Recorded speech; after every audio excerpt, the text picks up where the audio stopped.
Bureau Boys is an improvised detective serial. Every Monday morning, the Bureau Boys solve crimes based on clues sent in by their informants. That's you!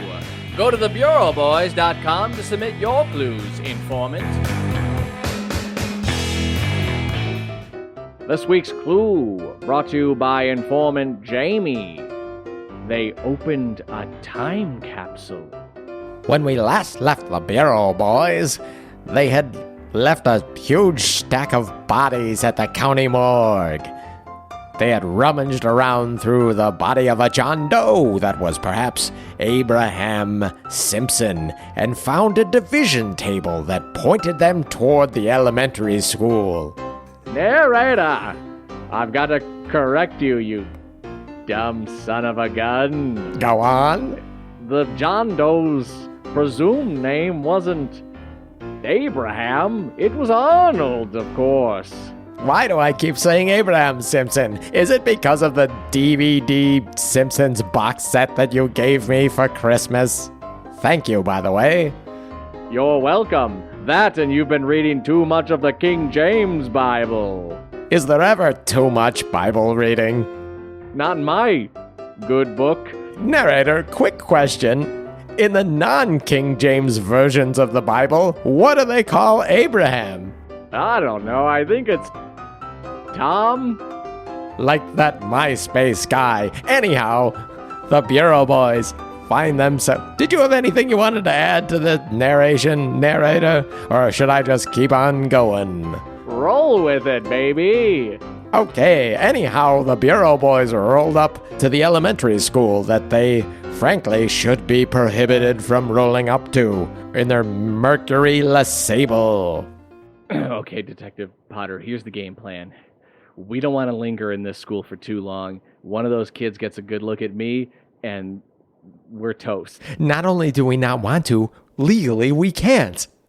And they've beefed up security, so we gotta be careful. There are droids all over this place. The Bureau Boys look around the campus grounds. There are drones, robots patrolling the grounds, and a laser security system. God, Detective Riley, we really should consider starting to pay our property taxes, because this can't be cheap. The only taxes I pay are those that are taken out of my paycheck at the Bureau. I thought you were going to say something gross like the booty tax or something weird like that. No, that's only for pirates. Okay. Detective Potter. Yeah. Slink down in your seat. Okay. So, the Bureau Boys, slink down in their seats. Okay, I'm slunk. We can't go in looking like this. It's just too conspicuous. Do you want to dress up like each other again? Or should we dress up like the Stone Temple Pilots because no one will ever recognize us? Perfect. Fortunately, I have these old Stone Temple Pilots costumes. The Bureau Boys head to the back of the Mercury LeSable. They pop the trunk and pull out Stone Temple Pilots costumes from Halloween's long ago. Well, I bet you can guess who I am. I definitely can, but why don't you go ahead and tell me? Well, of course, I'm Scott Wayland, lead vocals.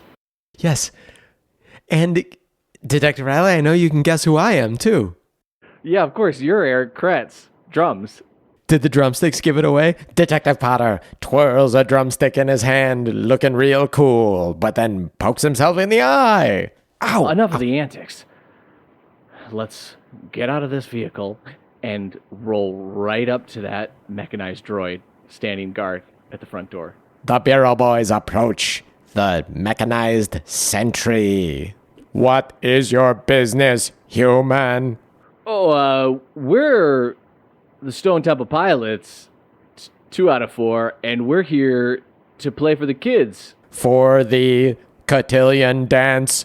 Yes, we've been expecting you. Detective Riley, this is perfect. Like, the Stone Temple Pilots are gonna Scott. be here. Scott, Yeah. this is perfect. Yeah, Eric.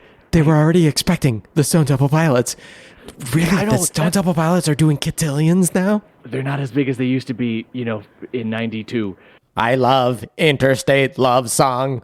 Please sign my chassis. So the robot sticks out its metallic behind, and the boys scribble their best impressions of Eric Kretz and Scott Wayland's signatures. Detective Riley, thank God Scott, thank God we studied our own signatures before we got here.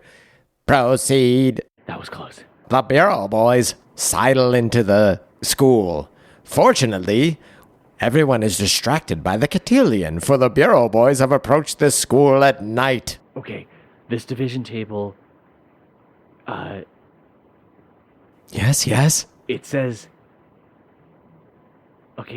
that the division table, it says Terrence McGillicuddy. Right, Terrence McGillicuddy. That's whose room 303. The Bureau boys skulk through the shadows of the hallways to room 303. They enter. Okay, Detective Riley. This is, I know, not the first time that you've been in a school after hours, and God willing, it'll be the last. Oh, but being in this school just makes me want to toke up, if you know what I mean. And we are in an American rock band. Of course I know what you mean. But look, this is Terrence McGillicuddy's domain now. And all those robot sentries. The Bureau boys duck down behind a desk as a robot sentry stomps by in the hallway. Its laser eyes scan into the room and detect no signs of intelligence. All clear.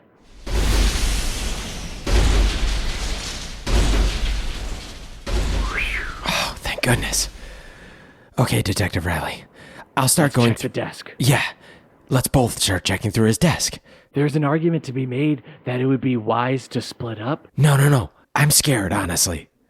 Okay, I'll check the right side of the desk, and you go ahead and do the rest. So the center and the left. Detective Potter opens up the top left drawer and withdraws a receipt. Detective Riley, this is a receipt for pizza. Detective Riley opens the top drawer on the right side and finds an empty bread bag. Detective Potter, this is an empty bread bag, and it was marbled rye. From where, Detective Riley? From the McConnell's grocery. That means Terrence McGillicuddy has been buying pizza bread from McCallahan's and marbled rye from McConnell's. Yes, Detective Riley. I'm sorry that I was trying to not let you see the receipt. It is for pizza bread, not just for pizza. But that makes sense, Detective Riley, because I also found this recipe for pizza. Terrence McGillicuddy was making his own pizza. And what is the most important ingredient of pizza, Detective Riley, other than tomatoes, cheese, toppings, sauce? What's the last thing that you need? Pepperoni. Oh, Detective Riley, that counts as one of the toppings. I said sauce, cheese, tomatoes, toppings. What's the thing that I'm missing? The glue, if you will, that holds the pizza together. The oven. Okay, Detective Riley, I'm going to give you one more guess, and then I'm just going to tell you. The oven is what cooks the pizza and makes it hot and melts all those ingredients together. And once you put the pizza in the oven, you're going to get a rise out of this last ingredient that I'm talking about, Detective Riley. Yeast. You're so close, Detective Riley. It's the pizza dough. Oh, Quick. Of course it is. Look around for a receipt for pizza dough from, clearly, McCallahan's grocery store. They're known for their pizza dough, Detective Riley.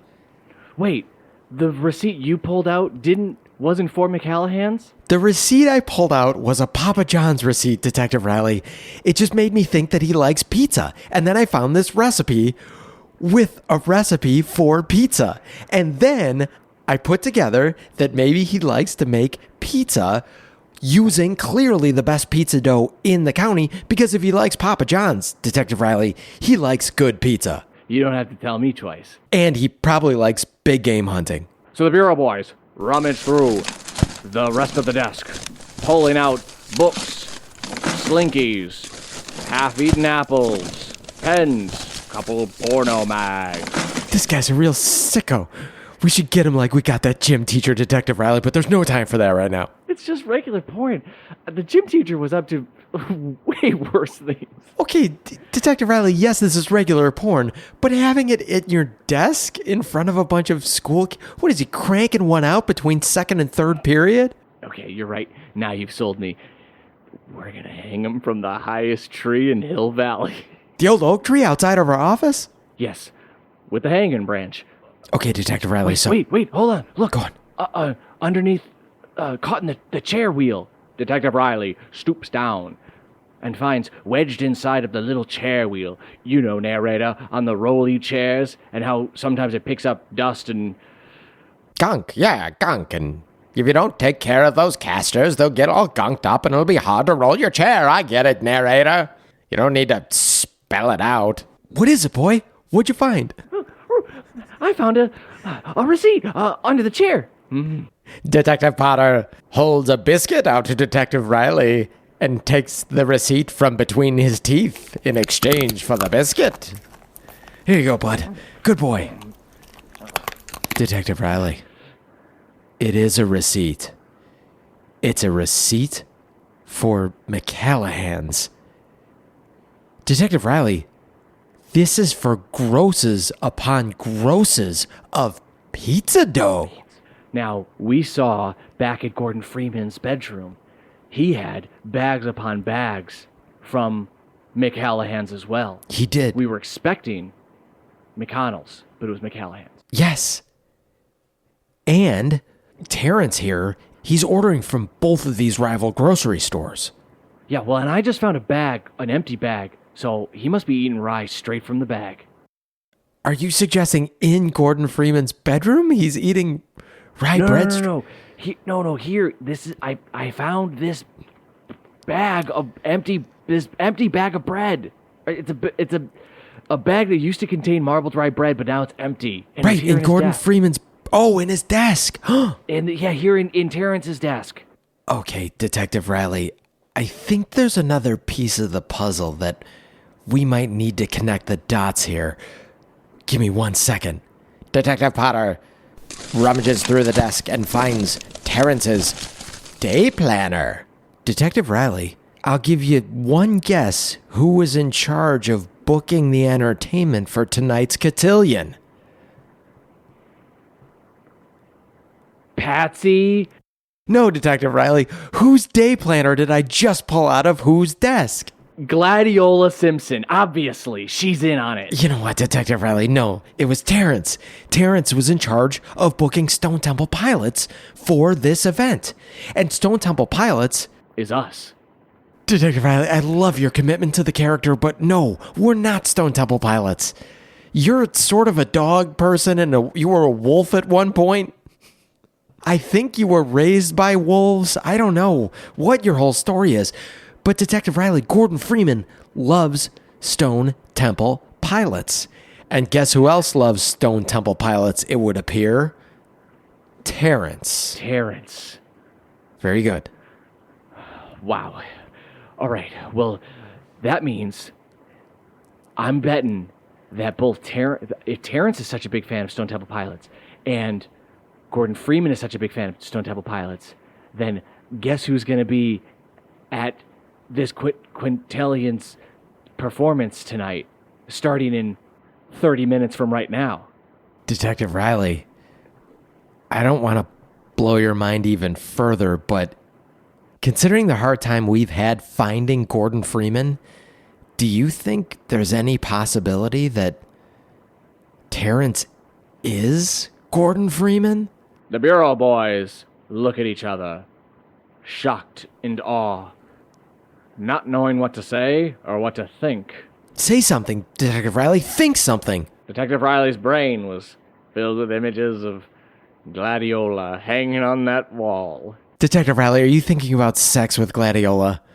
She's too old for you, for God's sake. We see Detective Riley slipping one of the porno mags into his back pocket. Detective Riley, I feel like we have to go to this dance. Let's just try and get down there, backstage, to start surveying the scene, just to see what's going on and position ourselves, so we can surveil our suspects. Okay. As the Bureau Boys are leaving Terrence's room, Detective Riley kicks a little loose floorboard, for this is a very old school, also built on a pet cemetery. They have a shitload of pet cemeteries in this town. Whoa. This floorboard, it's loose. You smelling something, boy? Detective Riley starts gyrating his whole body.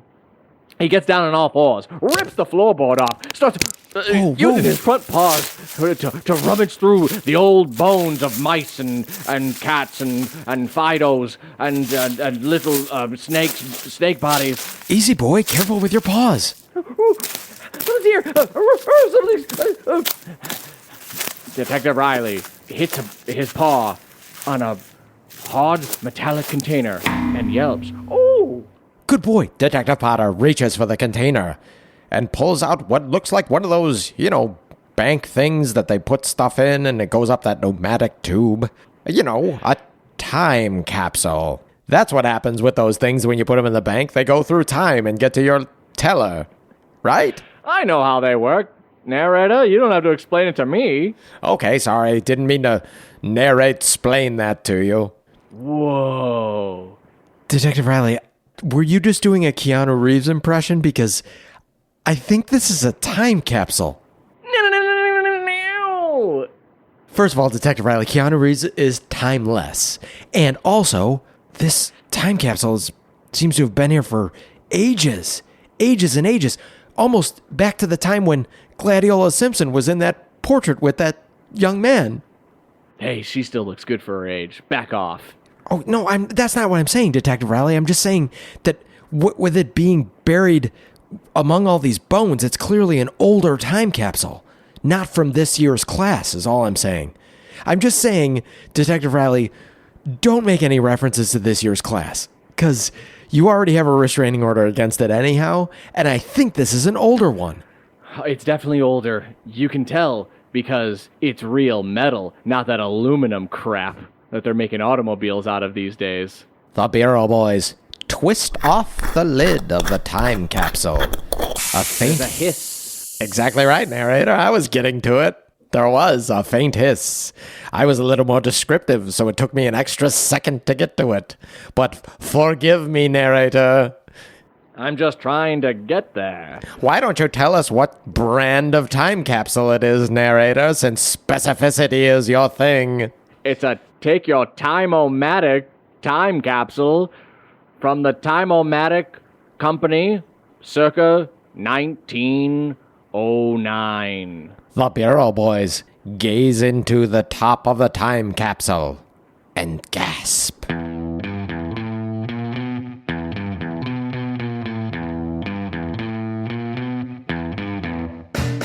What did the Bureau Boys see when they opened up the time capsule? Is Gladiola that old? Could it be from her class? And what's the deal with Detective Riley chasing skeletons around? Are there connections between this time capsule and today's bread makers, the McCallahans and the McConnells? Will the Bureau Boys be able to get into the cotillion disguised as Scott and Eric from the Stone Temple Pilots? And what songs do you think that famous band will be playing? Will the real Stone Temple Pilots actually show up for this gig? Arguably the first on their calendar of the year. Find out the answers to these questions and many more next week on the Marbled Rye Mystery. If you enjoyed this episode, help the Bureau Boys solve this case by submitting your clue at thebureauboys.com. They may use it on a future episode. While you're there, why not join their informant network and tell all your friends and family to join too? But don't tell the criminals, because the Bureau Boys are coming for them.